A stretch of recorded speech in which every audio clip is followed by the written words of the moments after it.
Hello everyone, also the people online. Nice to see you all. Some familiar faces and some faces which are not so familiar, but some people which I would be excited to get to know in the future. So today I will be presenting Casa Congo, which is an NGO in Nicaragua, which was founded by myself and some friends back in 2017. And I'll just take us through that process a little bit of background on Nicaragua, then a little more background on the town where we work and the NGO before, let me see if accepted. We also have actually who just came in, the president of Nicaragua, of Casa Congo in the NGO in Nicaragua, Manuel, who just joined the call. Oye, Manuel, si puedes sacar el audio de tu micrófono, sería espectacular. Dale, super.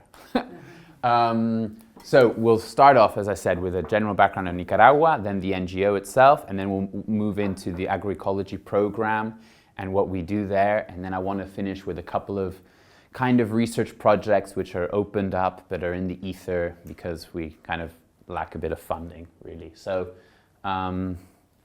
first up, the superstar himself, this is Manuel. Nicaragua. So Nicaragua is an incredibly beautiful and interesting place in Central America, for those who don't know. And I just wanted to take us quickly through a bit of the history of Nicaragua, history of colonization, of course, as well as a lot of US involvement in the managing of the country itself.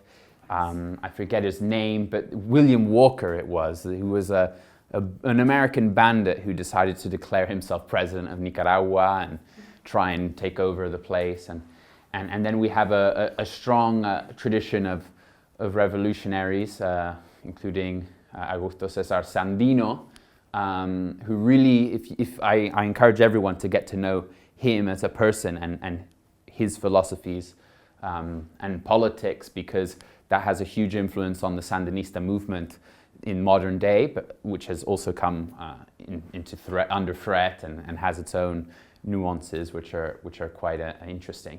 But I wanted to also highlight the ACT, so the ATC, the Asociación de Trabajadores del Campo, which is an association of rural farmers in Nicaragua, which really is where the campesino a campesino movement, if some of you are aware of that, was grown. And then from there also La Via Campesina, which we may know, was founded in a meeting in Managua. So the peasant histories of Nicaragua are very strong.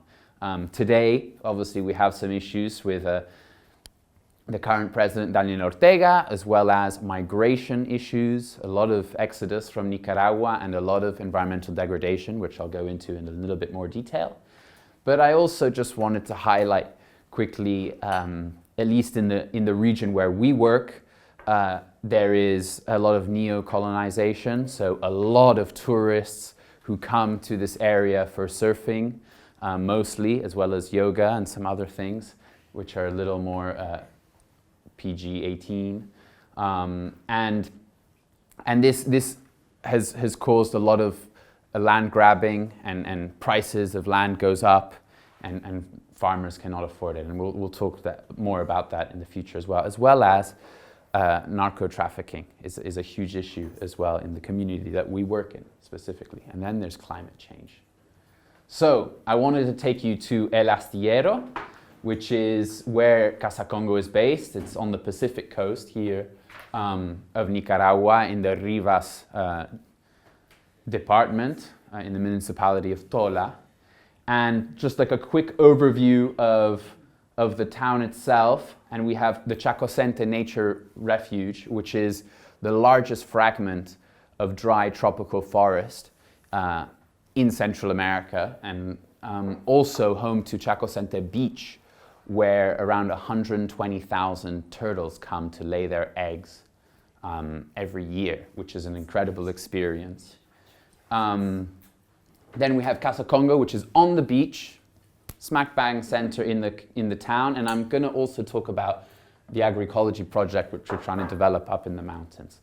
So just to give you also a little bit of an environmental overview here, we have the town on the coast. We have one kind of ridge up here and then a second ridge there. So this big valley that kind of sweeps around.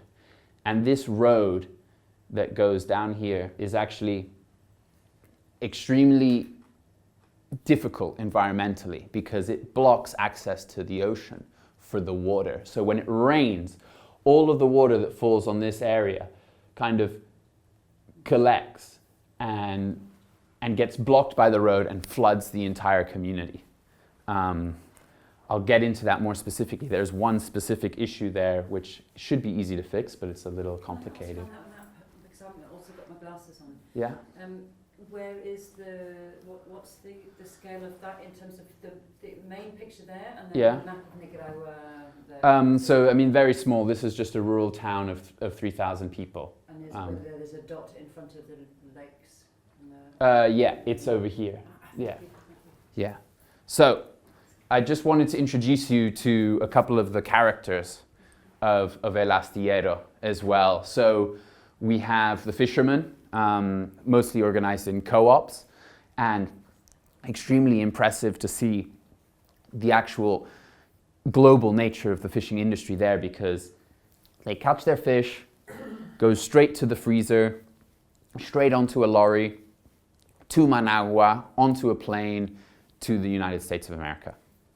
We also have farmers, a lot of smallholders, subsistence farmers, as well as some cooperatives, and as well as some tomatieras, which means like land grabbers, which are military veterans who were granted land by the Sandinista government, and also that created a lot of tension in the community.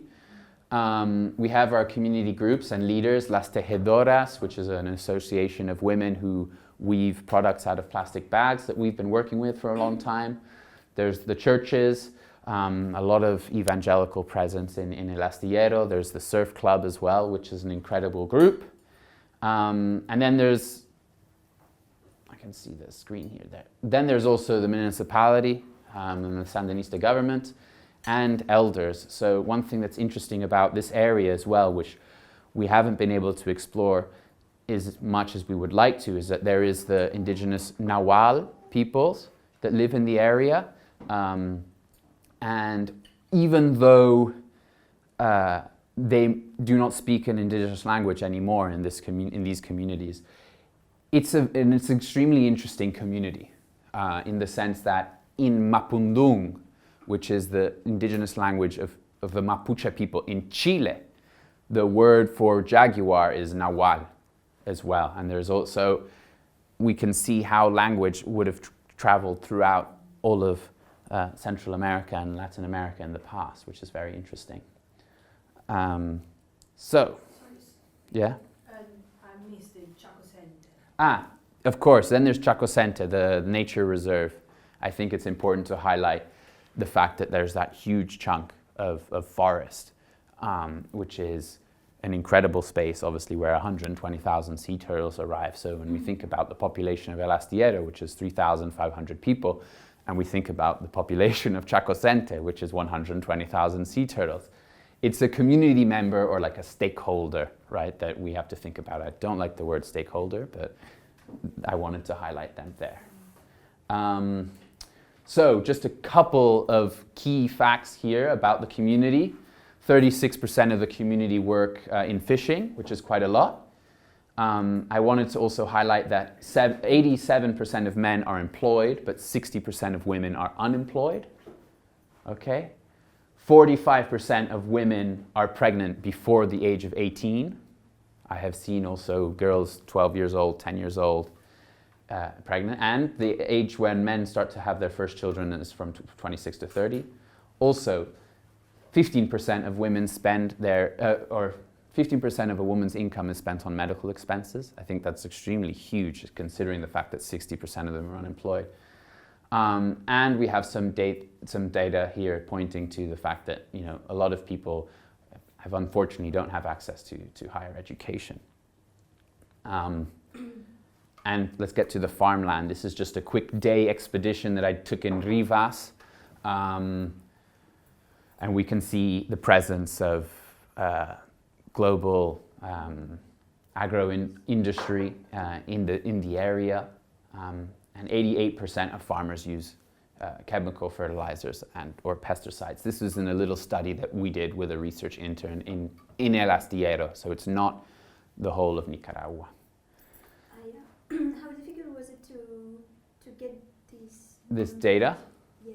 So this was a survey done by one of our research interns, and he did a survey in the community, and I think he got around 300 responses, if I remember correctly, so around 10% of the population.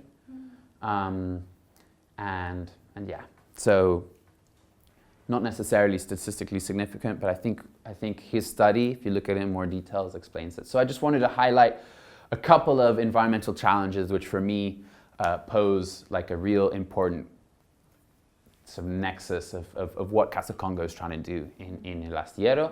First being food insecurity, especially in 2018 during the civil unrest. Fresh food was not available at all. Coca-Cola would come along with their trucks and full of junk food, and that was available for the local community. And it's surprising to see how access to healthy food is quite difficult in a tropical space that we would normally imagine being quite abundant with food. There's a lot of water pollution as well. Gray water and black water is just spewing comes out onto the streets. There's no sewage system. So that's something we try and challenge as well with our work. There's ecological fragmentation from Chacocente Nature Refuge. There's a lot of deforestation for agricultural purposes, and unfortunately then we see more fragmentation in those spaces. Flash flooding is also a huge thing. The school floods. It's the first place that floods is the school, unfortunately. And then I also wanted to highlight this displacement and enclosure as foreign investment groups come and buy land on the beach, which is also one of the reasons why the school floods, because what used to be the lagoon called the Camaronera, which is where they used to get shrimps from, so it was a commons, was bought up and then converted into a hotel and filled up. And no longer can the water that used to go out to the ocean through this lagoon exit, so it just gets stuck right by the school. So these challenges manifest themselves in many different ways. Hurricanes destroying infrastructure, pollution here with the water, a lot of plastic pollution on the ocean, and some giant hotel construction that's just kind of left abandoned, and then again lots of flooding. So, the Casa Congo story. Casa Congo means the house of the monkey in Spanish. The Congo is the traditional or the common name of the howler monkey. And when we started, there was a big drought and a lot of animals were starving, so we decided to build this house of nature and have an inclusive space for environmental education. We started as a transdisciplinary team of young people, recently graduated from university, and we tried to see how we could collaborate with local initiatives like Las Tejedoras and like the Surf Club to create bridges and create projects through that kind of collaborative process. Originally, we had a budget of $500 a year per program, which I can explain in a little bit more. And our focus was also on children's environmental education, as well as working with and supporting women's collectives. I have this photo here of a howler monkey because you will see in the future what Casa Congo was before and what it is now. And last January, when I was there was actually a howler monkey that came to Casa Congo to seek refuge for a couple of days before it was probably taken by others and kept as a pet. But I managed to snap a photo of it eating the flowers of a papaya tree, and it was a really symbolic moment for me, and I wanted to highlight that. So, how do we do this? We have also a holistic outlook on our community development project. First, we focused on surfing. Let's get kids out into the ocean. Let's get them connecting with nature in that way. Agroecology as well, but conservation, environmental education. sustainable construction with bamboo, business development with las tejedoras, helping them develop some plastic products and getting those to the market, water and sanitation, menstrual health workshops with girls, cooking workshops, as well as research, tourism, voluntourism, and disaster relief. So that's a lot of stuff for a small NGO with an annual budget of $40,000. But that, I think, is an ethos, a core principle of our work as well, is keep it holistic and have in that holism, the connections grow and thrive for people who participate. Finally, what is our goal? As an NGO, we are looking to become a stable organization which doesn't have to beg for finances every single year. We also never thought we would start an NGO and have a community center on the beach that looks like this. And that's extremely complicated, and we're dealing with those challenges. How do we deal with the colonial aspects of that? But essentially also, we're looking to fire ourselves and build the skills on the ground with our workers to basically make the international team redundant. And I think that's extremely important, because often in the development world, people aren't trying to fire themselves. They're looking for the next project. They're looking for the next batch of funding to keep themselves employed. That's not our goal. We haven't received any money from Casa Congo throughout this whole time, and it's a lot of work. I wanted to also highlight a couple of things that maybe for the CAWR community might be interesting to consider, which was the fact that allowing women to bring their children to work was fundamentally transformative for our organization. At least from the agroecological perspective, we didn't have women participating in our workshops until we explicitly told them, your kids are welcome. Then they would show up, and that was really important. We also support all of our workers financially to go to university. And our local team, Anielka, who is the agroecology coordinator this year, we supported her. Manuel also supported her, but she wrote her own grant, and she won her own grant, $13,000, which I think is extremely important when we talk about building independence in the community. So the agroecology program, I'm going to dive into that a little bit now that we spoke about Casa Congo. But first, I know a lot of you are theoretical people, so I wanted to highlight the kind of theory behind our agroecology work. And I'll keep it simple. So fundamentally, Alejandro Rojas and his Policultivos de la Mente, it's a paper that talks about knowledge sharing between farmers and the ability for agroecological farmers to have polycultures or pluriverses in their brains to deal with the diversity that is occurring in an agroecological farm. Then we have also, if I remember correctly, it's Miguel Altieri and Toledo, but I don't remember his co-author, unfortunately, but Agroecology, Key Concepts, Principles and Practices was a super important book, very simple, but explains everything you need to know about agroecology. And then Groundswell International's Fertile Ground, I think it's an incredible book that talks about realities of small NGOs and agroecology throughout the world. And also a book that when I went to do research in Puerto Rico, I found in a farmer's house this book, and we spoke about it, and it was a great catalyst for a relationship there in Puerto Rico. So a little bit more, hopefully you can see the images, but not very well. Casa Congo in 2018, it was an abandoned rubbish dump. An old bar. It was completely, there was nothing growing on it, as you can see here. And it had a lot of salt, obviously. It's a very salty place, being close to the ocean. And we used a combination of syntropic agriculture principles, permaculture principles, and just agroecology principles, as well as a lot of swales. As you can see up in the upper right-hand corner, you can see an outline of what we call la tortuga, which is a shape in the turtle shell, which allows the water to flow, but also spread out and percolate into the soil. And we can see, huge changes. This image in 2 years becomes this one. Huge changes. Gandul, which is Cajunus cajun, Gliricidia sepion, Leucaena, some classic nitrogen-fixing trees from the tropics played a huge role there, and that was great. So we just finish it off here. February, the center of agroecology here, you see the vetiver, which lines the swales of La Tortuga, and some other products there that we have of papayas and bananas, which when we started, people used to shout at us that we were crazy when they walked past, and they were like, nothing's ever going to grow there, you're crazy, and now it's a nice jungle. So we also have Las Flores, and I'll try and rush a little bit here, but Las Flores is a collective of 8 to 12 women, depending on the day.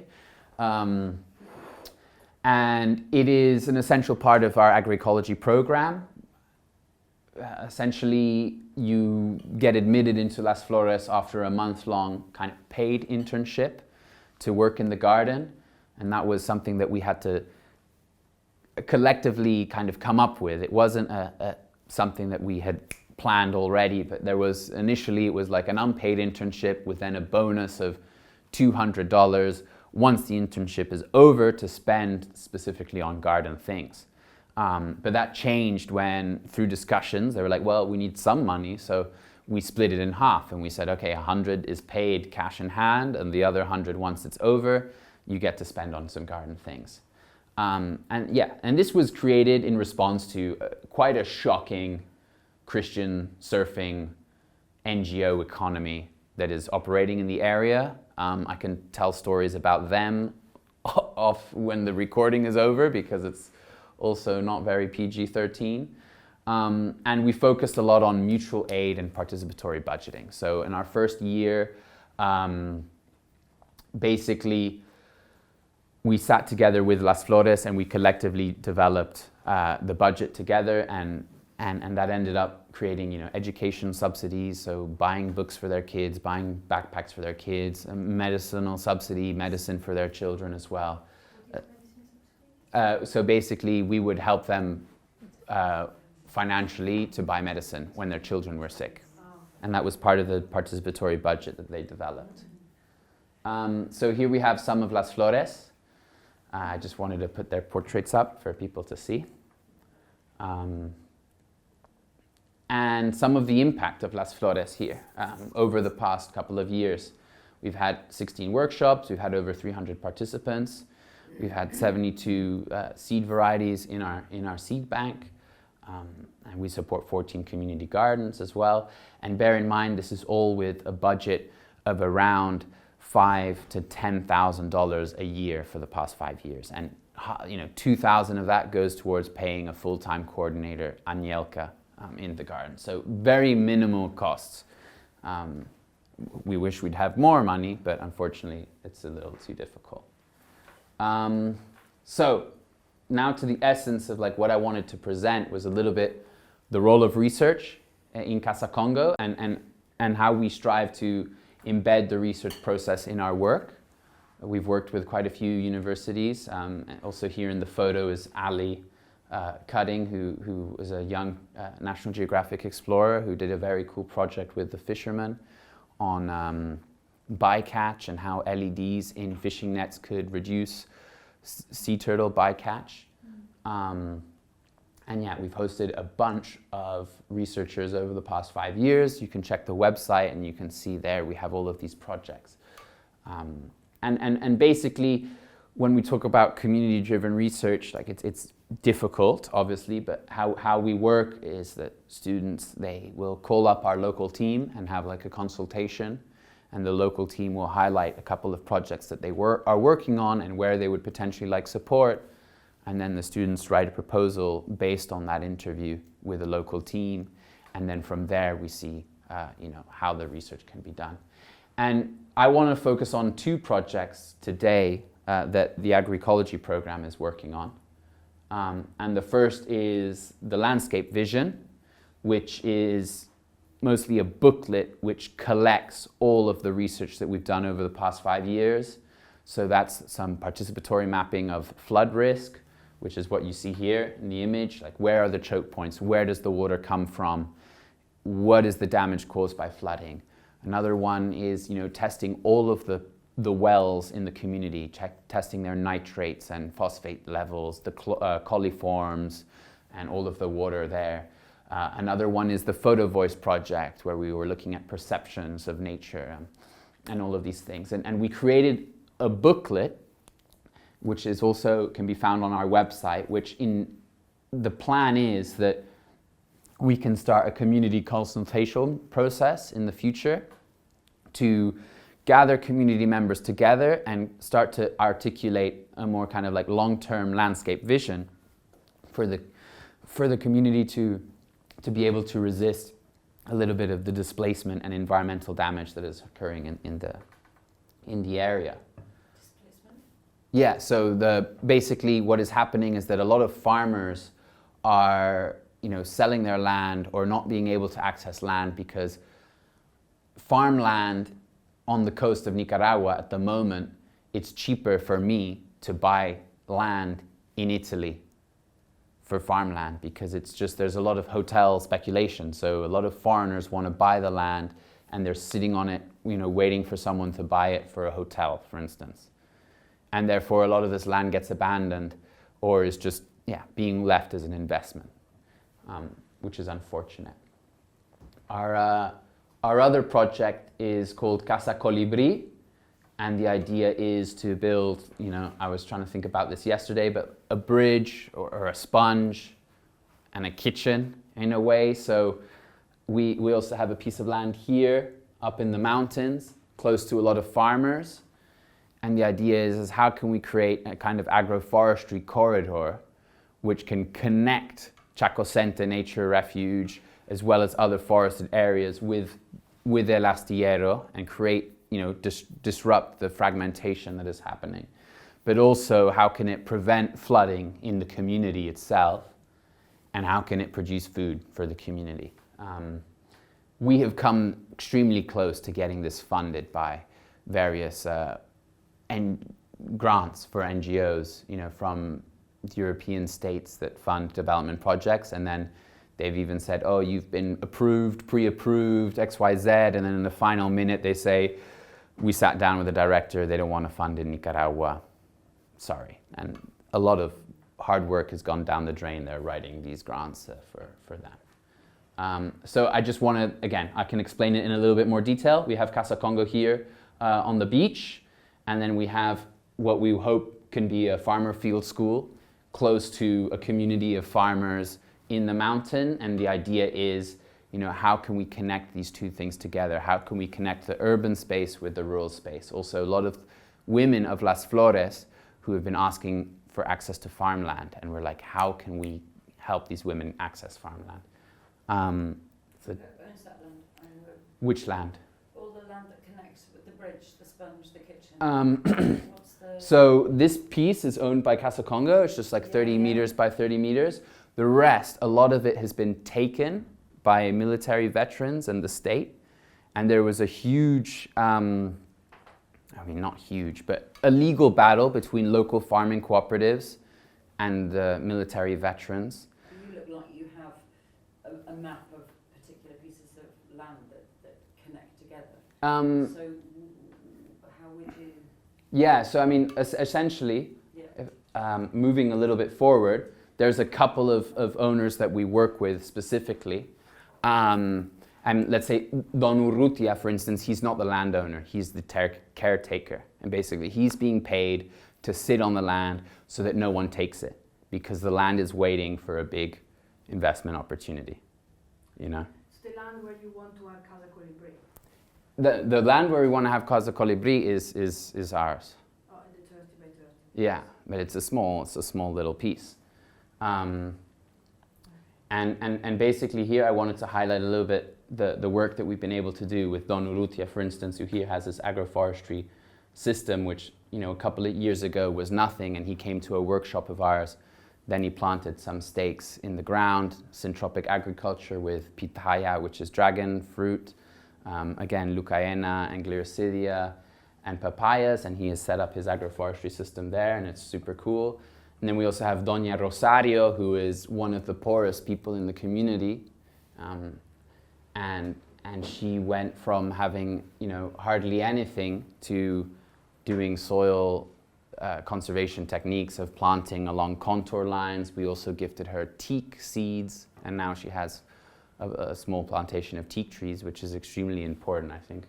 So, yeah, we come to have like a little proposal of like how could we continue to work with these farmers more in depth, because sure, we're in Casaconga, but we're by the beach, and that's extremely different reality to being up with the farmers, even though this is not without its challenges, and which has been our huge issue with, let's say, funding from the Italian government, when they have said, okay, we'll give you XYZ money, but you need to buy Italian tractors and Italian irrigation systems for your farmers. And it's like, okay, great, but none of these farmers can afford gasoline to power the tractors, and there's no access to water, you know, for your irrigation system, and there's no electricity. So that's a bit of a challenge as well. So how are we trying to move forward?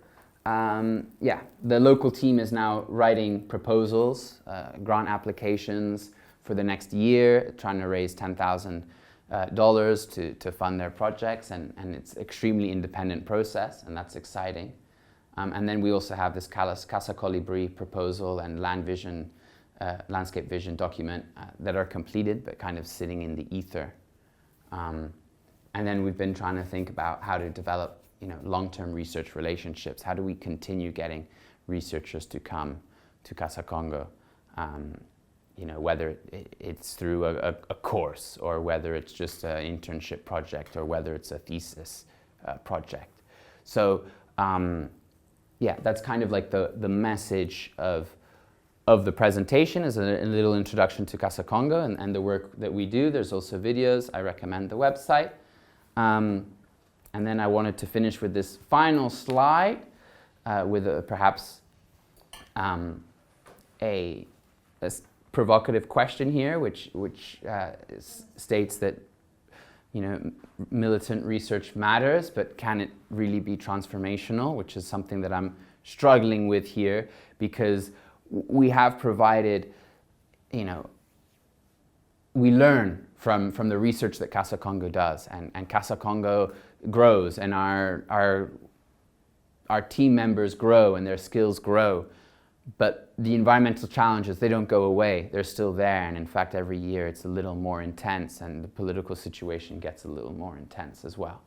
And just to finish briefly, I wanted to know if anyone was paying attention, if they noticed the little purple dots around the presentation. And to finish that, where were those purple dots? What were they highlighting?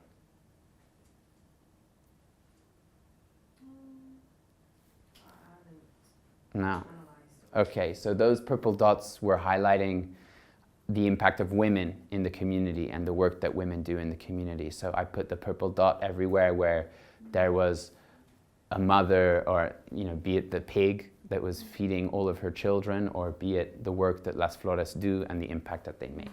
So with that, I just want to say thank you, and I open the floor up for some questions. I know I went all over the place,